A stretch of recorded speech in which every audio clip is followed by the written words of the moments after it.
निरंतर प्रयास करते हुए करनाल नगर निगम ने अपने कदम आगे बढ़ाए हैं। कभी डगमगाया भी है, पर मीडिया के मेरे पत्रकार बंधु हैं, सबने जागृत किया। तो आज हम तीसरे स्थान पर जब देश में हैं, तो उसे और कदम आगे बढ़ाने के लिए हमारे शहर भर से यहाँ से पार्षद आए हैं यहाँ पर, और पार्षदों के साथ साथ एक पार्षद के साथ 5 मेंबर्स को जोड़ा गया है। अपने अपने वार्ड में वार्ड कमेटी बनाई गई है, जो कि स्वच्छता की कोई भी कंप्लेंट होगी या स्वच्छता के लिए कोई भी सुझाव होगा उसे नगर निगम तक पहुँच जाएगा। और अभी से मेरा आग्रह है, कृपया सभी लंच के लिए नीचे चले जाएं। के लिए काम करेगा, कोई भी सदस्य बिना लंच करे ना जाए। बनाने के लिए काम करेगा।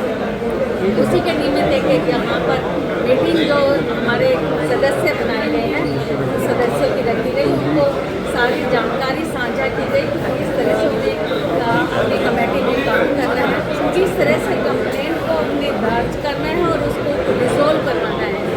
उसके लिए हमारे ऑनलाइन सिस्टम भी है, हमारी डिजिटल स्वच्छता सेतु ऐप भी है, स्वच्छता कंप्लेंट ऐप भी है, जिसमें वो वार्ड कमेटी का मेंबर है या शहर का मेंबर है, वो अपनी कंप्लेंट को दर्ज करवा सकता है और उसके लिए 12 घंटे के अंदर हमारी वो कंप्लेंट रिजोल्व हो जाएगी। हालांकि हमारा शहर भर में डोर टू डोर कलेक्शन का काम चल रहा है, फिर भी कहीं कोई जागृति की वजह से कोई कमी है तो उसे हम दुरुस्त करना चाहेंगे। और आज की ये बैठक जिस तरह से आपने कहा, अंतर्राष्ट्रीय महिला दिवस हम लोग 8 मार्च से 14 मार्च तक मना रहे हैं। बहुत सारी ऐसी हमारे स्वेच्छा से हमारे वार्ड कमेटीज़ की मेंबर्स भी हैं और आप भी मेरे मीडिया के पत्रकार बंधु हैं, ये सब में जागृति करें कि अपने कूड़े को सेग्रीगेट करें और कम से कम कूड़ा। आज देश भर में 5R पर काम हो रहा है, रिड्यूस, रीयूज, रिसाइकल, रिकवर और रिपेयर। प्रजातंत्र कूड़े को हम लोगों ने सेग्रीगेट करके उसको इतना वैल्यूएबल बनाना है कि वो आज हमारे लिए एक एनर्जी देने का काम करे, हमारे शहर को आगे बढ़ाने का काम करे। इसमें मैं माननीय हमारे केंद्रीय मंत्री श्री मनोहर लाल जी का दिल से आभार व्यक्त करती हूँ कि आपने करनाल को स्वच्छता में जो मार्गदर्शन में कदम आगे बढ़ाए हैं, उन कदमों में करनाल कहीं 165वें पायदान से आगे बढ़ता हुआ आज तीसरे पायदान तक आया है। उसमें आपका मार्गदर्शन पूरी तरह से आगे बढ़ा है और आगे भी आपके मार्गदर्शन में मैं ये कहूँ कि करनाल का एक एक नागरिक वो जागरूक होकर काम करेगा और अपने शहर को स्वच्छ बनाने के लिए अपना हर तरह से अपना प्रयास करेगा। उसमें यही सोच के साथ आज वार्ड कमेटी की मीटिंग रखी गई।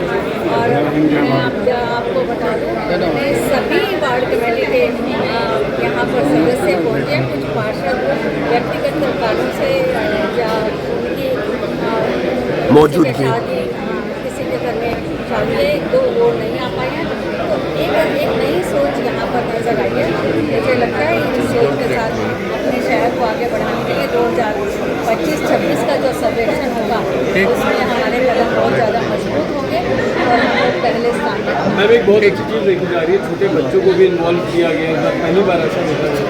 स्वच्छता सेतु ऐप में एक ऐसी ऐप है जो बच्चे जिसमें खेल में सीखते हैं, क्योंकि आजकल बच्चे बहुत सारी बातें नेट के जरिए से सीखते हैं। और उस सेतु ऐप में आपको डस्टबिन उन्होंने बनाए हुए हैं, उसमें डस्टबिन में यदि आपने पेपर डाला है तो वो कौन से डस्टबिन में जाएगा, यदि आपने केले का छिलका डाला है तो वो कौन से डस्टबिन में जाएगा, और यदि आपने कोई मेडिकल वेस्ट डाला है तो वो कौन से डस्टबिन में जाएगा। वो खेल में सीखेगा, क्योंकि बहुत सारी चीज़ें जब हम खेल में सीख लेते हैं तो वो हमारे दिमाग पर एक घर कर जाती है।